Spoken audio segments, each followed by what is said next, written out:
A lot of people use age as a scapegoat. I would really encourage you to look at. I always say to my students, like, our job as coaches is to, if this was a Harry Potter story, my job is to be Dumbledore and my client is Harry.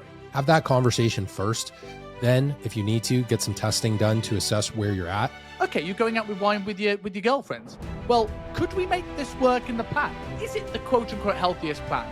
Maybe not. But until it's a problem, we may find something you can stick to that you can enjoy.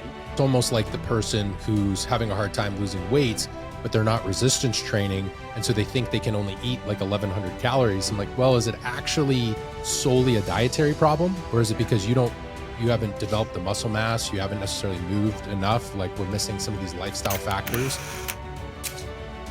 So Sam, you came up with the idea of doing a nutrition quickfire. So I want to get straight in with a question. Let's try and get through as many as we can in the next 45 minutes and get some real actionable advice for coaches to actually improve the nutrition. Because what really sparked this for me was when you put up a post saying coaches don't know enough about physiology, despite the fact they always influence it. So let's do a crash course.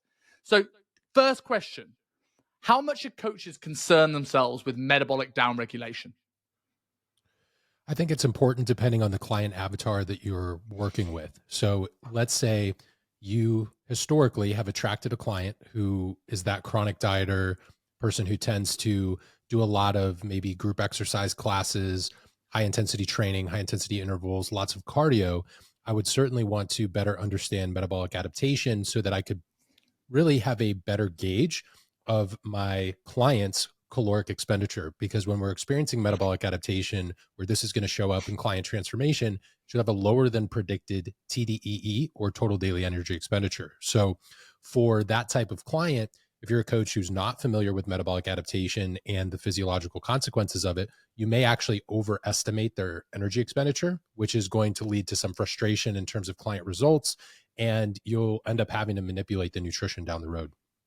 And do you think a lot of that more is that coaches need to understand the signs rather than that everyone is a little bit fragile now and needs to be more concerned with it? Like, where is this sort of line between people are becoming unhealthier, or more overweight, or more inflamed, there's more yo-yo dieters because of social media and all these other pressures, and how much of it is like because this awareness has grown, and to some extent in a good sense, that people are now very, very scared to push their clients? Is it more that coaches need to understand this is what thyroid does, so I understand if I'm pushing them and I see something really go wrong, I know it before it becomes a big problem? Yeah, that's a great question. So I'd say it's a mix of both. I think there's an enhanced sensitivity to these topics. And in some ways, that's a good thing because it certainly exists. We didn't have the same style of workouts. We didn't have the same, exact style of diets going on right now that are popularized. Now, social media creates kind of this bubble for everything and almost this echo chamber of ideas, but then people are arguing. So clients are, 1 week they think they need to be vegan, and then they think they need to be keto or carnivore, but they think they have to restrict their calories, or they're ordering, Optavia meals, more popular here in the States. But the idea is basically just very calorically restricted eating. But the idea of some type of diet or restrictive intervention, that's been around since Weight Watchers. It's been around since Slim Fast. This was going on in the 80s. I mean, Lulu Hunt Peters was writing about this in the beginning, or like early 1900s. So we're not really, this concept of dieting and restriction is not necessarily new. And I do talk about it a little bit in Metabolism Made Simple, but I think because of social media, we're sensitive to certain topics like metabolic adaptation, where a coach can be incredibly more powerful and impactful is simply understanding when to use that science, when to push a client. It's not that we never want to push. I'm a firm believer in intensity and consistency, but for the wrong person in the wrong dose at the wrong time, it can be misapplied. So for coaches, it's becoming more and more important, not only to understand the tools that you have at your disposal, but when do I use each tool? So using the right thing at the right time for the right person. So we're not just going to put everybody through a reverse diet. I don't agree with that. We're also not going to put everybody into a deficit right away. I also don't agree with that. Some people may need a maintenance phase. Other people may need to focus on their digestive health. So more people are certainly experiencing health complications as a result of whether it's the Western diet style, whether it's a result of poor sleep, poor lifestyle, lack of movement. So there's a myriad of factors that contribute to the metabolic status quo, but I also think coaches need to understand the client that's in front of them. And this is why asking the right questions is so important. It's why I'm a believer in don't just run a calorie calculation, ask for a 7-day food log. You need to look at the food journal. You need to understand what would it be like to be with this person for 24 hours as a fly on the wall in their life. And then you can better understand how to really serve them and provide the best program possible. Far too often they get very emotionally attached to the style of program that they prefer, that has worked for them in their transformation. And then they make a false assumption that that needs to be used with every client. And I don't necessarily agree with that. I think it's the nuance that's been lost. I think when we look at this is training and nutrition, right? We see people on the extremes. In exercise mechanics, I call them muscle mechanics and movement mechanics, right? Muscle mechanics are people that put more bands on a hack squat than a set swing. And movement mechanics, it's all rib cage and pelvis and breathing. And like the middle ground is there. And I think with nutrition, you see coaches fall into the two camps of they're grinding their clients into the dust and making this problem worse. And this is why we've seen that pendulum swing one way. But on the flip side, I've seen clients that come in and they go, their food diet says 1,200 calories. So it must be thyroid and I need to reverse diet them. I'm like, yeah, but they might not be telling you about the cookies on the weekend. And they might not be telling you about the week. And they might not know My Fitness Pal. And they might be adding loads of oil and stuff. It's like, when you with a client, like, how do you start to work out what is a real 7-day food log and what is a 7-day food log that's trying to impress you, or mistakes, or things they're hidden they don't know about, that sort of stuff? I think it begins with setting expectations in the intake process and onboarding, and also effective communication. And I try to be very honest that I tell them that if you've done something that you think I would actually want to change, I'm like, don't change it. Literally do exactly what you're doing. And there's going to be no judgment in the review of this process, but it's the way that I can effectively guide you. I tell them that it would take longer if you're trying to cover things up, if you're trying to make it look better, if you're trying to make it seem that you're further along than you are with your health and fitness. I would rather see, I tell them, I'm like, if you ate 7 cupcakes, I'd rather know that you ate 7 cupcakes than try to pretend that it didn't happen. Because I tell them it's good news. If you actually have those deviations, as much as it may be frustrating in the short term, as a coach, that means I have the ability to pull down calories effectively because you've actually been eating above maintenance. Now, if you haven't been doing that, that's actually a more serious concern, because you have been kind of that type A overachiever, burn the candle at both ends, hyper restrictive, very much in a season of dieting and restriction for a long period of time. And this is why I try to educate on the difference between a deliberate attempt at a caloric deficit in the short term versus kind of this perpetual attempt at fat loss for your entire life, right? We can't really, it doesn't really work that way. The longer that you try to do it, it begins to impact us both from physiological and psychological avenues. So we really need to be able to go intensely with it for a period of time.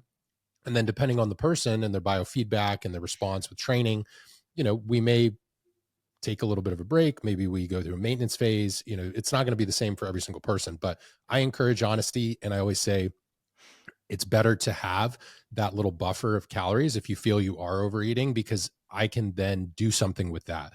If you're truly this restrictive, if you're truly only eating this amount of food, that's a completely different approach. So I try to educate on how it will inform my decision-making, and really tell them, if I were a new coach, if I could go back in time, over a decade ago, I would just really try to emphasize with clients, like, there's no wrong answer. There's literally no wrong answer.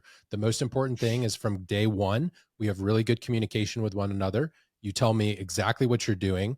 And if for one day you mess up, I'm like, my job is to help you so that that doesn't happen. So we have we have a good game plan. Yes, I'm here to push you. Yes, I'm here to hold you accountable. But at the same time, I can only do that if I know we can't be working with this distorted version of reality that's not the truth. And I'm always a big believer that as a coach, our ability to solve those problems and give the person a return on their investment is part of why they're working with us. So I begin with that communication, and I just try to set the expectation first and foremost of, hey, what are you expecting from me as a coach? But also, here's kind of what I'm expecting of you as a client. And this is what enables me to help you to the best of my ability. And if I can't do that, you're going to be very frustrated in the long run. So if you did go out on the weekend and have wine with your girlfriends, or you have been cooking with a pound of butter, please just tell me. Like, there's literally, that means we have so much that we can do in the meantime. And you actually probably have a decent intake to begin with because you actually have this extra, bit of intake coming in. So that's kind of how I approach it. And certainly there are situations where I wish I would have done more of that in the past, but it's kind of a message I try to share now. I clearly have too much intake going on as my chair is moving downwards as I'm asking these questions. But that happened to me yesterday. I was actually chatting. I was on a Zoom meeting, and all of a sudden my chair just dropped out. I was like, oh, well. Yeah, I mean, there's so much to unpack there, but it's you're right. It's a much easier situation to go, well, you're eating too many calories than the minefield of going, right, something's going wrong under the hood, and then we need to go and investigate it. And I always say to my students, like, our job as coaches is to, if this was a Harry Potter story, my job is to be Dumbledore, and my client is Harry. Like, it's their journey. And rather than trying to find this quote unquote optimal meal plan or what we think is best for them, it's like, well, okay, you're going out with wine with your girlfriends. Well, could we make this work in the plan? Is it the quote unquote healthiest plan? Maybe not. But until it's a problem, we may find something that you can stick to, that you can enjoy. And like, as long as it's still going towards your goals and you can set those expectations, I think like there's no need to make this harder than it needs to be. So yeah, and it's I think dose is very important. We lose sight of it's just like with training, right? So the first thing you learn when you become a PT is like frequency, intensity, and volume.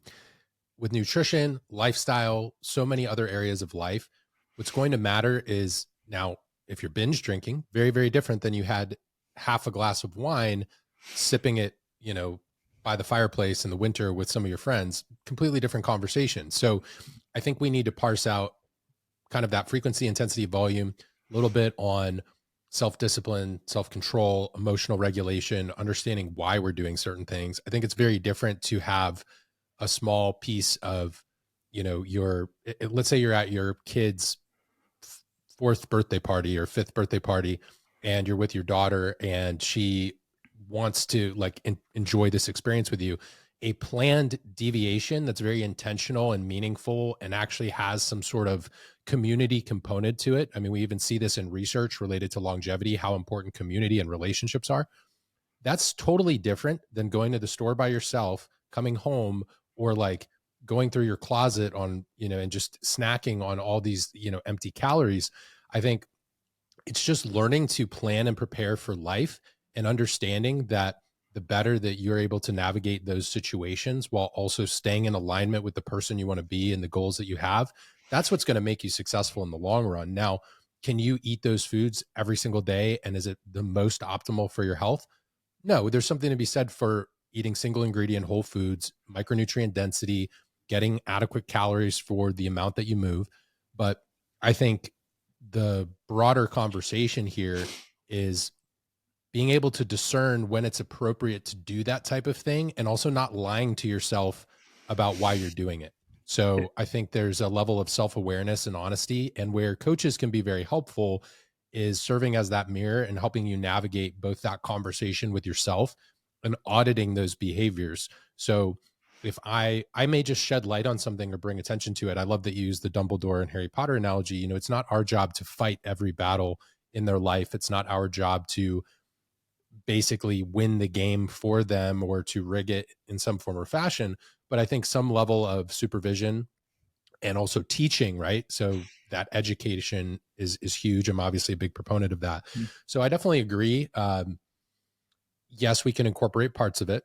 I do still think to lean on, so maybe folks who are less experienced on the nutrition side, one of the first things you learn related to training is we're really modulating these variables of training frequency, intensity, and volume. In your life, in your nutrition, there's something to be said for how frequently do you deviate? What is the intensity of that deviation? How many calories are you accumulating during that deviation, right? Those are all kind of worthwhile metrics and conversation points. And it all brings us back to, whether we're tracking a particular way or following a particular diet style, I really think it still brings us back to that conversation of self-awareness, being able to audit the decisions we made. Are we acting in alignment with the person that we're trying to become, who has the body that we want or the life that we want? And really, are we keeping a promise to ourselves? And what coaches are able to do is when they meet someone in their journey, like using Dumbledore, Harry Potter example, if I know that someone has a goal or a dream outcome and I can reverse engineer the solution to the problem they're currently facing to help them achieve their goal or achieve their dream, really what we're doing is by holding them accountable and giving them the appropriate strategy, I am paving the way for that person to keep promises to themselves and become that person that they want to be. Regardless of whether you believe in, German volume training, or you think that everybody needs to go low carb, or whatever you subscribe to, when we cut through all of the arguments and the bullshit in the fitness space, that's really what you're doing. And the better you can do that, and the more tools you have to do that, the better I think you can be and more effective you can be as a coach. I completely agree with that. It's a level of mindfulness, and I apologize if it's not this guy, but I think it's Dr. Judd who wrote the book on quitting smoking. It's now moved towards nutrition, and it's an element of being mindful. And like a lot of this, like if you the great comparison is like someone that's broke. I spent a lot of my life being very, very broke, and it was never because I bought too many Rolexes or I went to Ibiza too much or had too many holidays. It was often I went to Deliveroo too much. I spent on rubbish stuff. I got too many Coke Zeros, right? In the same way with people's health, it's that mindlessness of eating. And I think a lot of diets do is to draw attention to, here's the calories that don't serve me. Here's the stuff I eat mindlessly and feel bad about it, as opposed to the cake on the fourth birthday party, which is absolutely worth it. Like rather than the three. Yeah, if you're carving out a lifetime memory, you look back. So I'm what some people would consider like a relatively, healthy person. I've achieved the body composition that I wanted and my goals, but there are certain experiences where I actually look back now and I'm like, dude, you're a little uptight about this. Actually, in hindsight, you don't, I don't regret the aggressive pursuit of my goals, but I do sometimes wish that there was a level of presence with certain family moments. I have much older parents now. So at my high school graduation, I was already very interested in fitness. My college graduation, I had already competed in bodybuilding between my sophomore and junior year of college. So I was already engaging in a level of restriction that to most people is not normal at all. And it also, knowing now, okay, I'm now in my mid 30s, looking back on that, okay, those are experiences that they're only once in a lifetime experiences. Yeah. I think people use the YOLO thing far too, the you only live once. It's not trending as much as it was before, but I think our generation has used that as an excuse to be out of integrity with, those promises that we're talking about in terms of, keeping those promises to themselves. So I think that's one issue. But looking back, for me, I totally agree with you about the birthday.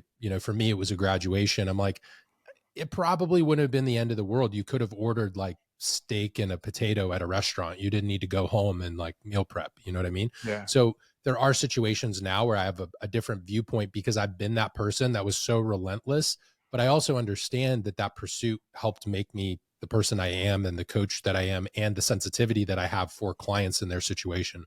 As far as the analogy to finance, I'm glad you brought that up, but I'd also point out, you mentioned things like little things, or you said rubbish or Coke Zero. It may have not actually been as much a spending problem as an earning problem. And then what you were spending, like as far as alignment to your earnings. So I think that's almost like the person who's having a hard time losing weight, but they're not resistance training. And so they think they can only eat like 1,100 calories. I'm like, well, is it actually solely a dietary problem? Or is it because you haven't developed the muscle mass? You haven't necessarily moved enough. Like we're missing some of these lifestyle factors.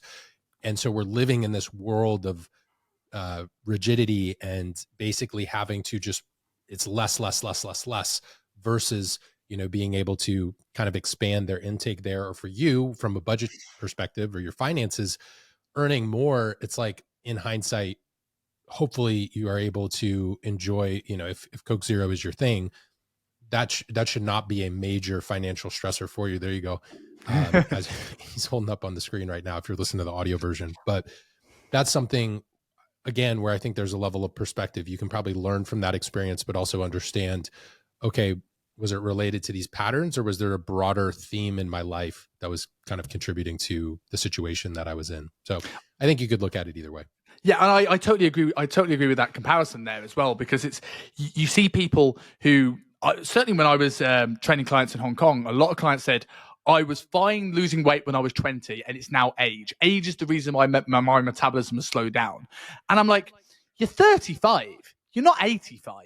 And it's that exact same thing. What happened when they were 18, 19, 20? They were playing tons of sport. They were running around. They were doing a bunch of stuff. They were probably like doing a few extracurriculars at 4 a.m. and dancing around on a dance floor, burning a bunch of calories. And now they've got more and more office work and more sedentary, and it creeps up on them.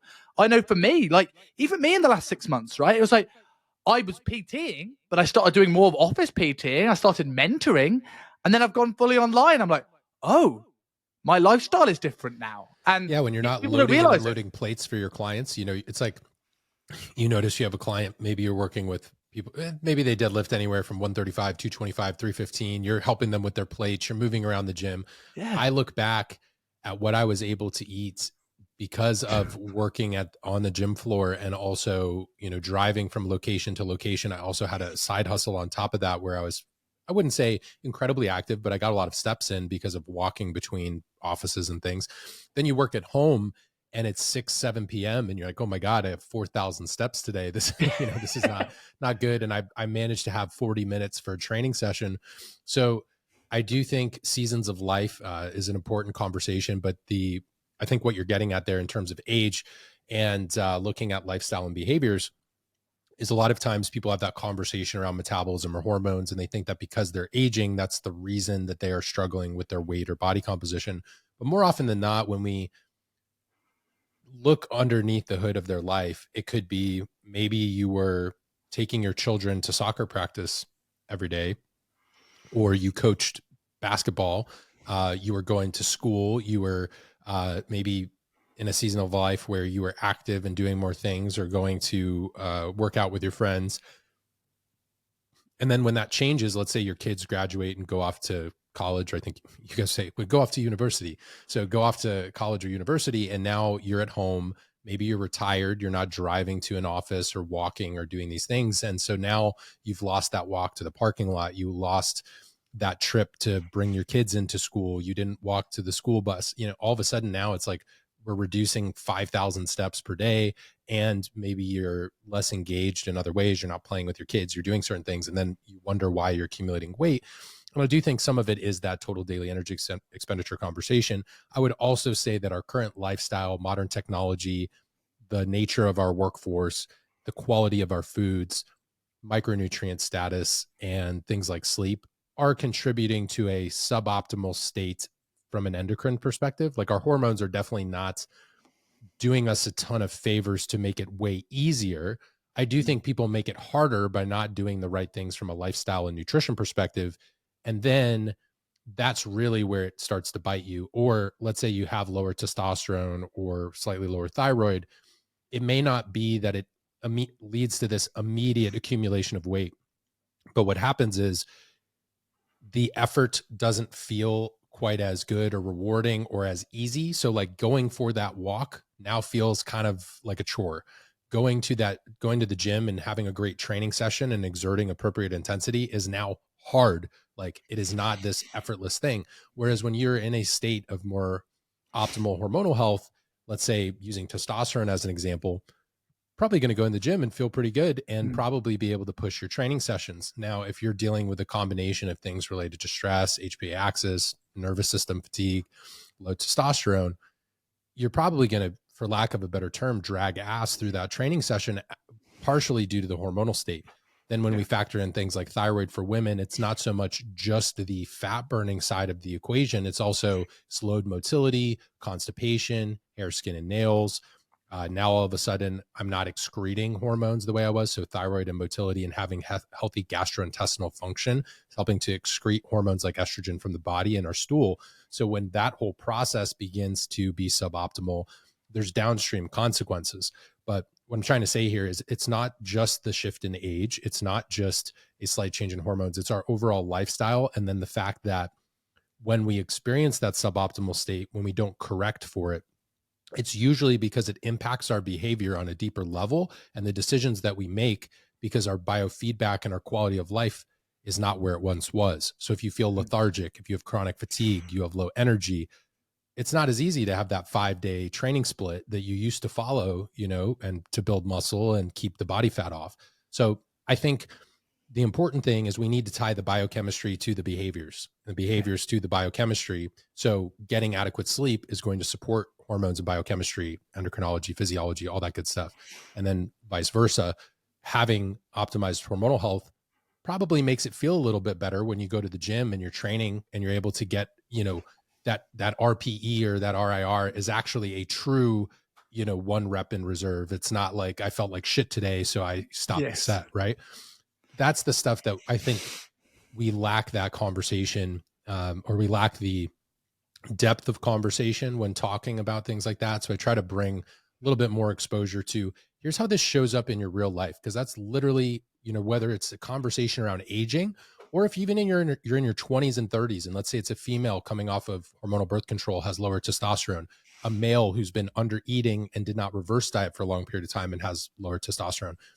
It's being able to be aware of how that's going to show up in their behaviors. And then there's downstream consequences in terms of physique. And it's also impacting us because hormones are quite literally chemical messengers. So imagine you send a DM on Instagram. Okay. That's like one hormone. WhatsApp, that's another hormone. If you have an iPhone or iMessage, that's kind of another hormone. We all have these chemical signals that are being sent throughout our body that help to prompt this subsequent activity or things that are supposed to be happening from a physiological perspective. And when they are not optimized and that signaling is skewed, there's an unfavorable result. And so being able to understand that quote that you kicked off the podcast with, I was just saying that every PT, every nutrition coach, every dietitian, even arguably medical professionals, they impact physiology on a deeper level through the stimulus that they provide. So if you're a strength and conditioning coach, the stimulus of the training has a physiological consequence, because what does our body do when you provide training? Ideally, we adapt to the stimulus. And that is how we go about building muscle tissue or getting stronger, faster, et cetera. And so what people may not understand, they understand the periodization, the programming, et cetera. But if they don't grasp what's happening in terms of our endocrine system, our gastrointestinal tract as a result of intense training, looking at, okay, when I am in a calorie deficit, you mentioned metabolic adaptation earlier. That's a perfect example. We don't understand that we're toggling and manipulating and tweaking these things at a surface level, not realizing the downstream consequence for the client. So that's why I originally created that post, is just to encourage people to realize it's not just, I made this change and this is all that's going to happen. It's you change one thing and there's basically going to be a series of events that are as a result of you making that one decision. And you just need to be aware of what might happen down the road in that conversation. So that's where that came from. Also just tying in the aging related conversation. A lot of people use age as a scapegoat. I would really encourage you to look at, have my kids left the house? Did I change my nutrition? Have I been doing different exercise routine because I got bored of what I was doing before? Have that conversation first. Then if you need to, get some testing done to assess where you're at, look at your lifestyle and behaviors, and then see how that suboptimal hormonal profile might be impacting you and your goals and the things you need to be doing, because it will make it harder, right? There's no denying that it may make it harder to do. It just doesn't mean it's impossible. And we want to be careful not to have a fixed mindset around the fact that, oh, my hormones aren't what they were when I was 25, therefore I cannot achieve my goal. That would be a very dangerous thought pattern. So we want to break that, and then ideally maintain a perspective that if I do change these behaviors and do the right things, I can actually make progress. It's a multifactorial thing as well, right? That what do people assume is normal when we age? And it's, if you look back, some of these things are lifestyle. It's like, we got a busy job, so we stopped moving as much. But we also got very, very stressed, which started to stress out the adrenals, which had an impact on thyroid. And then we became metabolically less flexible. And then we stopped weight training. And then we started losing muscle mass. And then these things, sort of this momentum of the snowballs spiraling down the hill. And I think you hit the nail on the head there, that at least an understanding of this. Like, it goes both ways, right? It's an understanding of this, so you know the impact you're having, so you don't cause a problem from the metabolic downregulation side of things, but also from the coaches that go, it must be thyroid, when it could be sneaky hidden calories. It's like, well, you mentioned earlier, it's probably both, just in a different person. If you work with, let's say you work with 40 clients, you probably have, out of the 40, you probably have 10 where that issue maybe hasn't come up yet. You probably have 10 where maybe there's some inaccuracy of tracking. You might have 10 or 15 where, depending on their past exercise history, diet history, this is actually an issue that's affecting them and you need to be aware of it. And then you have 5 where, maybe depending on the coach that they worked with previously, you may need to go into more of a health phase and optimize what they're doing Mm, before you push them with very intense training. Maybe it's kind of like training them how to train and I call this almost like nutritional re-education. I see this a mm, lot with perimenopausal female clients who grew up during, like, I mentioned some fast and Weight Watchers earlier on, but pick any diet style of your choosing. Really, the past several decades and even prior to that, just the conversation for women around nutritional intake, restrictions, South Beach diet, all these different things, and that's like really dating me right now, but, or Atkins, there's just different versions of restrictions. So educating why we need to eat and fuel a certain way for a result, getting some sort of baseline foundations in place, because they've never actually followed a well designed, intentional, evidence-based program. It's always been the next gimmick, the next fad. And so we have to reestablish a baseline, but part of it may mean you need to get them healthy first. And then that healthier body may better respond to the stimulus of training and nutrition over the long haul. So I am very set, as someone who, I had a pretty significant head injury when I was younger. I've had mm. endocrine issues myself. It does make it harder to get stronger. It does make it harder to build muscle. It does make it harder to maintain a lower body fat. I would never tell someone that it doesn't. However, sometimes these issues or sometimes these experiences are, we sort of point the finger or we place blame, or there's kind of a scapegoat. And we do also, there's a fine line, right? So I think coaches need to be very aware of the science, but also understand that really what this means to learn adaptive physiology is to understand that there's a level of personal responsibility for my past choices. Whether you were a chronic dieter or you chronically overate a surplus of calories, completely two different client avatars, completely different physiology. One is very insulin resistant. One probably has a ton of adipose tissue, completely, dysfunctional from metabolic. You mentioned metabolic flexibility earlier. They probably struggle to regulate their blood glucose. They get hungry, even if they've just eaten. They don't have great satiety. Maybe their sleep is completely, they might even have sleep apnea because they're overweight. That is an avatar over here. You have the person who's a chronic dieter. The one thing that exists in common between those two people is there is a level of personal responsibility for my past choices that contributed to the current metabolic status quo I'm experiencing. So if you were the one who, you brought your calories down that low and were incredibly restricted for a period of time, that was part of the problem, right? So we have to first own that. And it's scary, but the good news is it means that you can be a part of your own healing. You can be a part of you are your solution to the problem that's been created. For the person who's overweight, some folks may have a hereditary predisposition towards certain metabolic conditions, cardiovascular disease, hyperlipidemia, higher blood pressure, etc. However, even with that baseline sort of that we're working from, there's still something to be said about environment, epigenetic expression, our choices, our habits, our behaviors. You 100%. also played a role in where you are currently. That sucks. Like, it's one of the hardest things you will ever do in your life is to take personal responsibility for where you are and your exact circumstances. But it's also the moment that you become more powerful than you've ever been in your entire life, because you realize that you are now also, you have the ability to make it better. You have the ability to navigate out of where you are. And that's really cool. It's scary to have that realization, but it means I got here. I can also play a role in fixing it. And with the help of a professional who knows what they're doing, I've got this, right? Because if you can get yourself into it, you can also get yourself out of it too, so I try to educate from the perspective of, yes, it is harder. Yes, there are things that may be working that feel like you're swimming upstream right now. And a good coach will help make that less shitty, Yeah. right? That's the job of a good coach. But also, when you have that moment that you realize that the resistance you're facing is largely a byproduct of past choices that you've made, which really are just a compound effect working against you, you now have the ability to stop that and you start accumulating interest in the right direction, compounding those new choices, those new behaviors. And guess what? It probably will not take you as long. The human body is an amazing adaptation machine. it probably will not take you as long to navigate out of where you are than it took to get you where you are. So I think it's really cool to look at it from that perspective. I try to use it as a bit of self-prioritization and empowerment, but also taking ownership and responsibility of where you are. And even if there are other things that were at play, having that attitude is going to make it so much easier for you rather than pointing the finger at something else that's going on. And then work with this, work with a coach, work with a medical professional who understands what they're doing related to hormones or gut health or whatever you are struggling with. And those two things together, 100%, ownership and accountability combined with a really intelligent program and a great strategy, that's going to supercharge your results.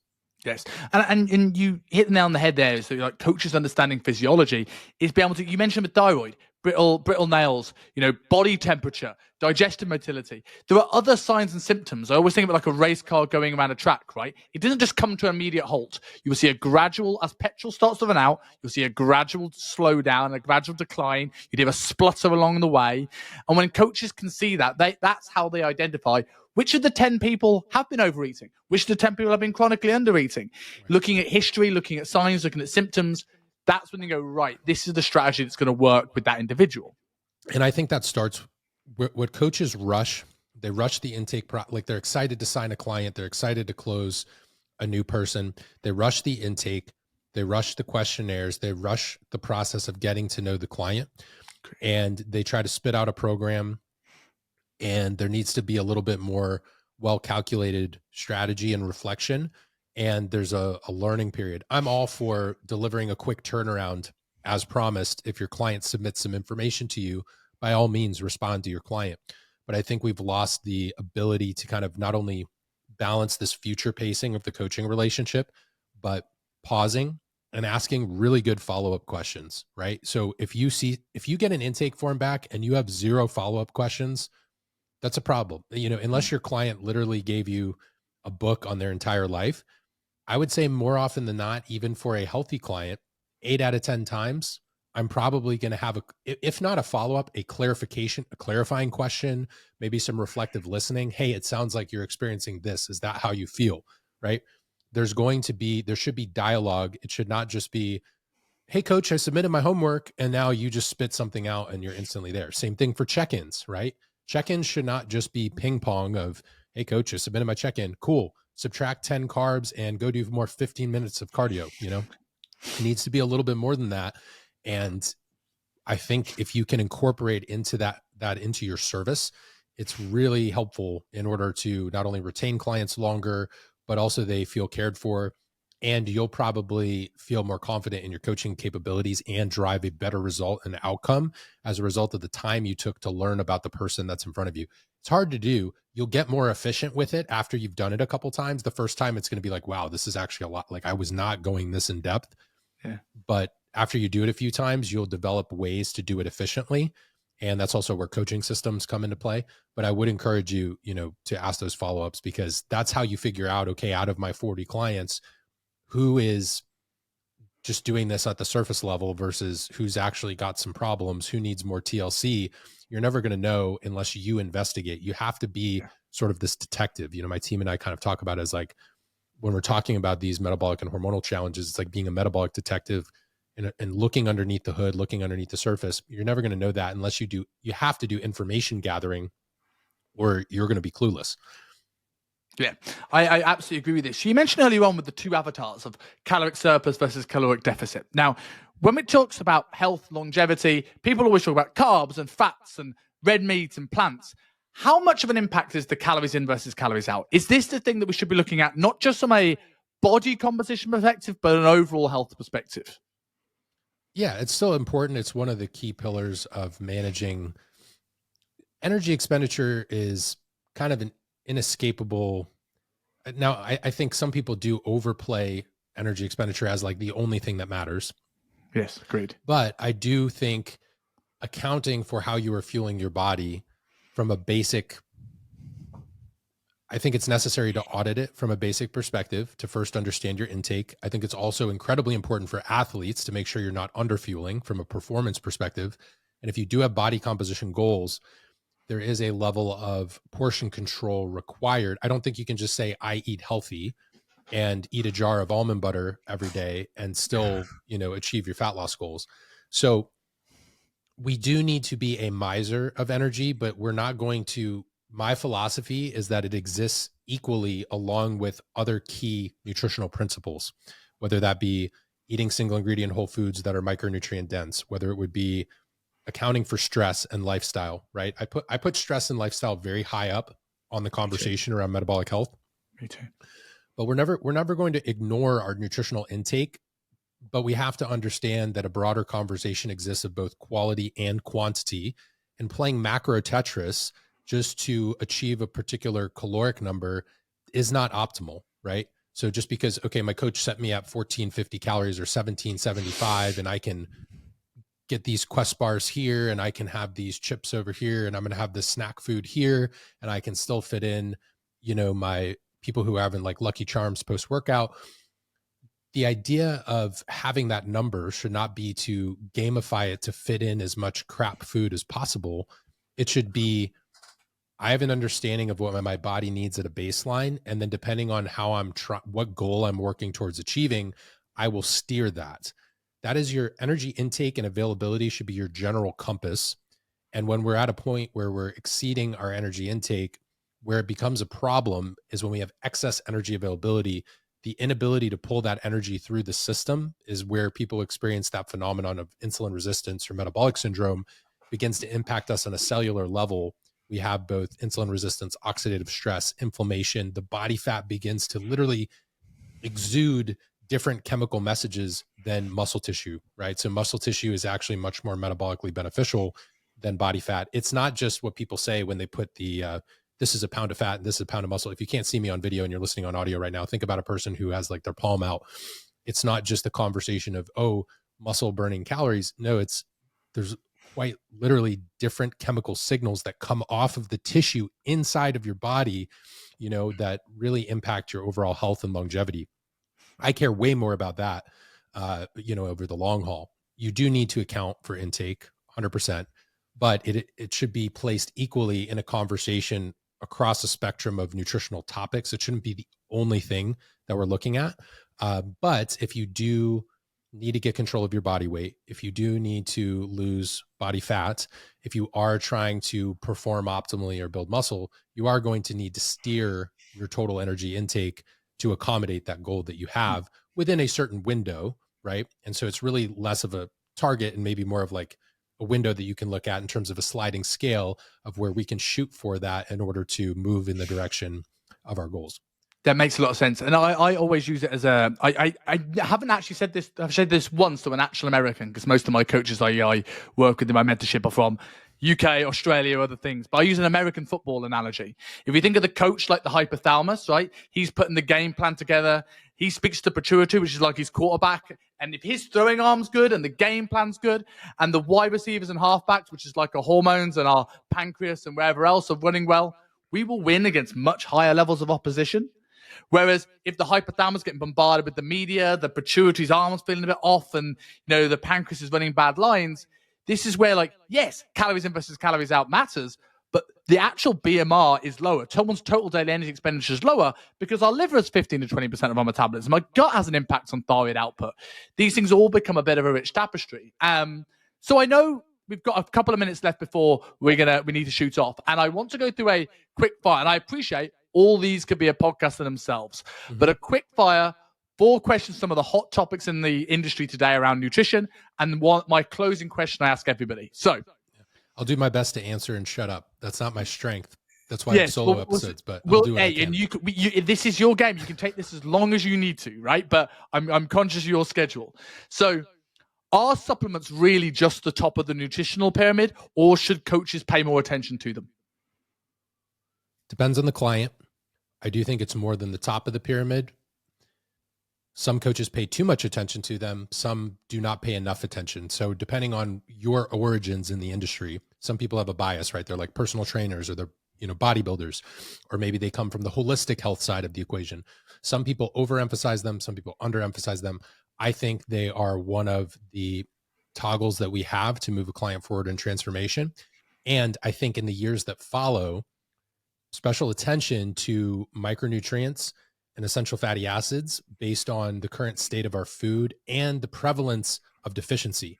As people become more metabolically unhealthy, overweight, they have increased risk for things like magnesium and vitamin D deficiency, other key nutrients that are essential for daily life.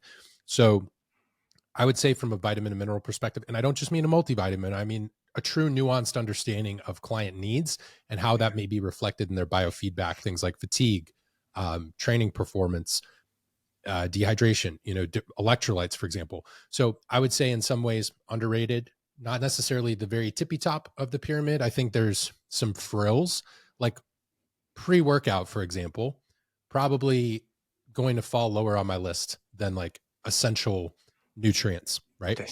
So I think they're important. Some people, due to certain biases, may overemphasize them or push them, in that way. So I try to have a longer content piece on 8 evidence-based reasons for supplementation. I think the reason why you're supplementing with something matters. And on Instagram, where we have influencers and detox teas and pre-workouts, that category of supplements, far, far overrated and is like the tippy top of what you need in terms of like least important top of the pyramid, not the bottom of the pyramid. But I think there's a core group of supplements that there's an increased need for due to deficiency risks in our population, which should be a part of the mainstream nutritional conversation in order to live an optimal, healthy life. Love it. That's a perfect answer. Nothing to add there. Should people be scared of seed oils? I think you should not go out of your way to eat them. And when possible and preparing your meals at home, I would encourage you to use either a monounsaturated fat source, extra virgin olive oil, avocado oil, maybe cook with coconut oil for high heats, or like a grass-fed butter. I wouldn't intentionally add seed oils because they're already in so many packaged multi-ingredient foods. And I would be mindful of your omega-6 to omega-3 ratio. So seed oils are going to be higher in omega-6. We've seen a drastic exponential increase in omega-6 to omega-3 ratio over the years. I think there's benefits to increasing DHA and EPA fatty acids for a myriad of conditions and health concerns. So that would be my take. Most people are already getting enough or a little extra on the seed oil polyunsaturated side because we've moved away from more of that single ingredient diet style. And we see pretty significant health benefits from more of that Mediterranean ratio of monounsaturates to saturates to poly, where poly are a little less prevalent. So it doesn't mean you can never eat a seed oil in your life. I don't think there are people online who fearmonger seed oils. We're going to stay away from that. We don't want to cause more stress to ourselves. However, increasing your intake of them is suboptimal, and I wouldn't recommend it. I personally try to be very intentional about consuming other health promoting fatty acids and keeping those in balance in the grand scheme of things. Yeah, you were singing from the same hymn sheet. I love that answer. You can see me smiling from ear to ear as you were going through that. Last quick fire one, and then we'll have our closing question. Is there a time and a place for the carnivore diet?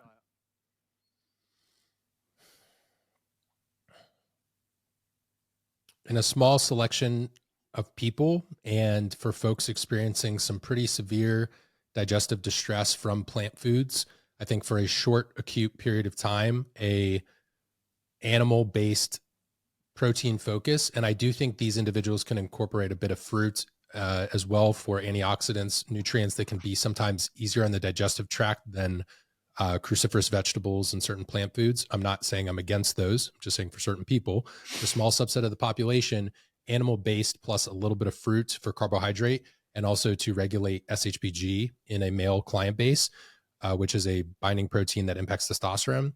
I think it could be done.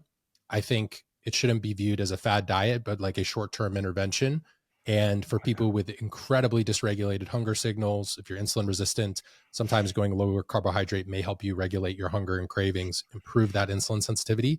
And it's really about your personal preference and adherence. So if you enjoy that and you get adequate protein and we can get those other essential nutrients, I think it can be helpful for a period of time. It would not be my recommended like permanent only diet style that you follow. But speaking from personal experience, when I've had times in my life with digestive distress or a hard time in other components of my health, simplifying things, going to those single ingredient foods, building it around lean animal proteins and incorporating certain nutrients from fruit, that was very helpful for me.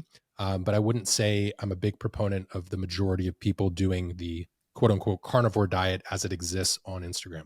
I couldn't agree more. So there's always one question I ask every guest as we get to the end of the show. And that is, what is one thing you've changed your mind on? Moment. I'm changing cameras so we don't kill the battery here, my friend. No worries. So let's see. A couple things I've changed my mind on.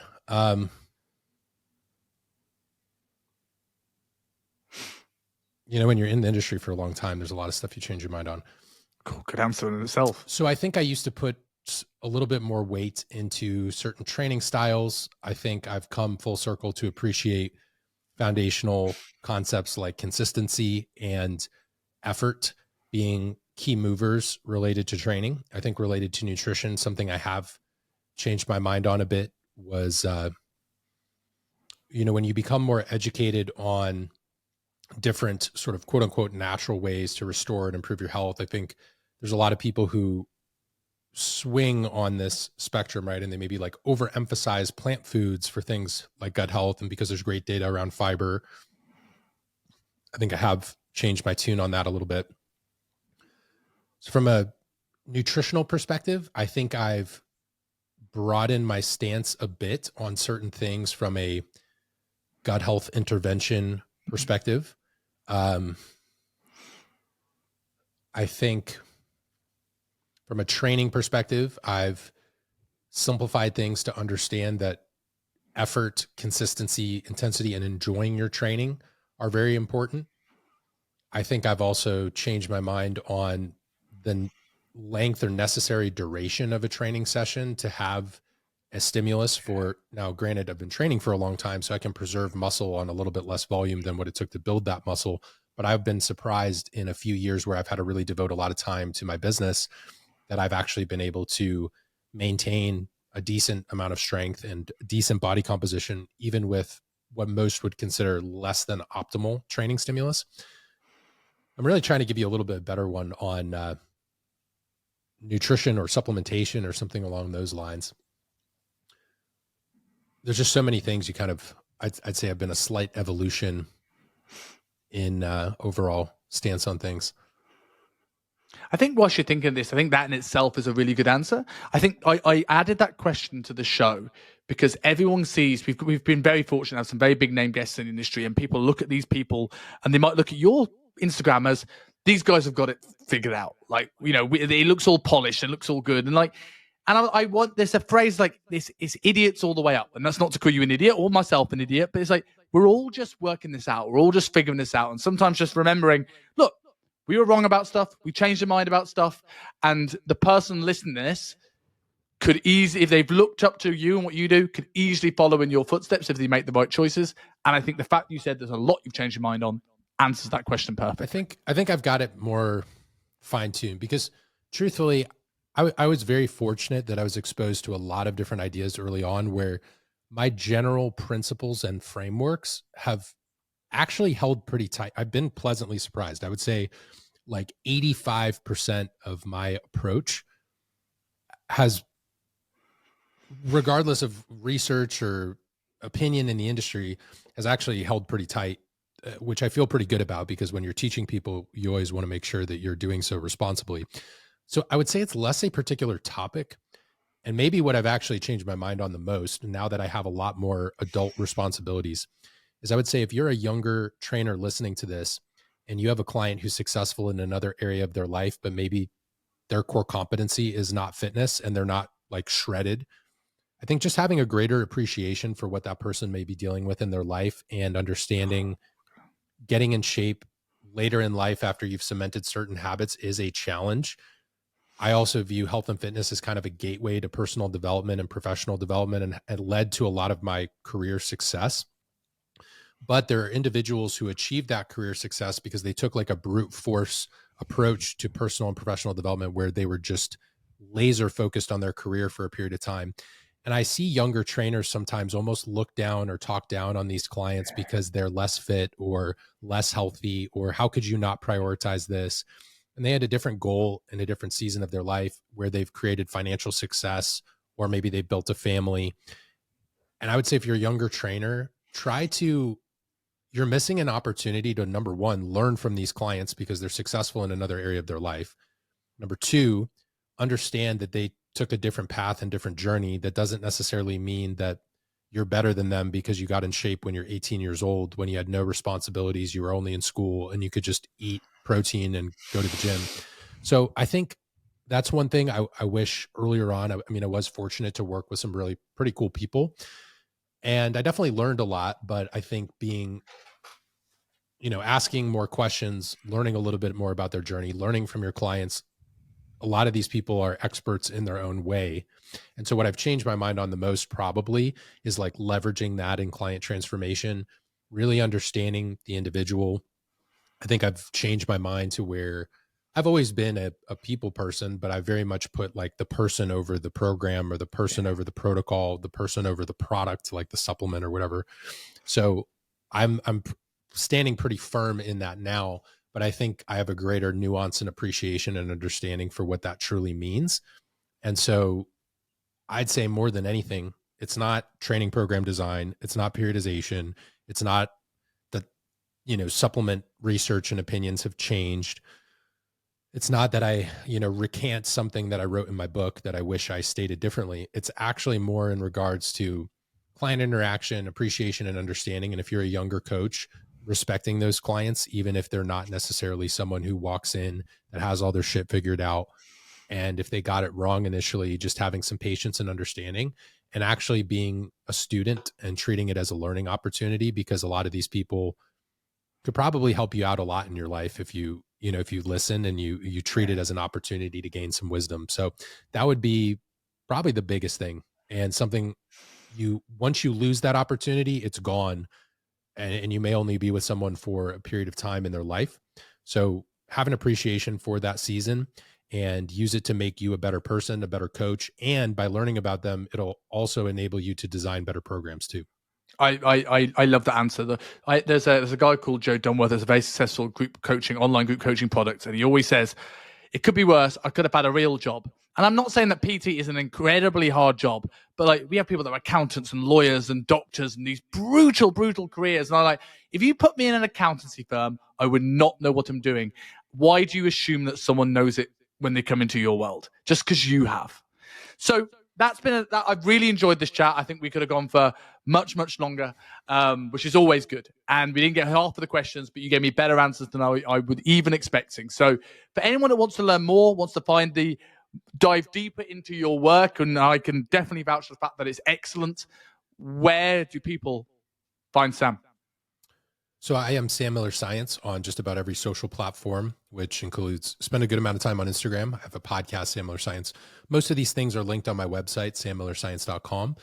And if you are someone who's more in your own health and fitness journey, my book is probably going to be the most digestible thing for you. It's written in a less advanced way to apply to both the consumer and the health and fitness coach.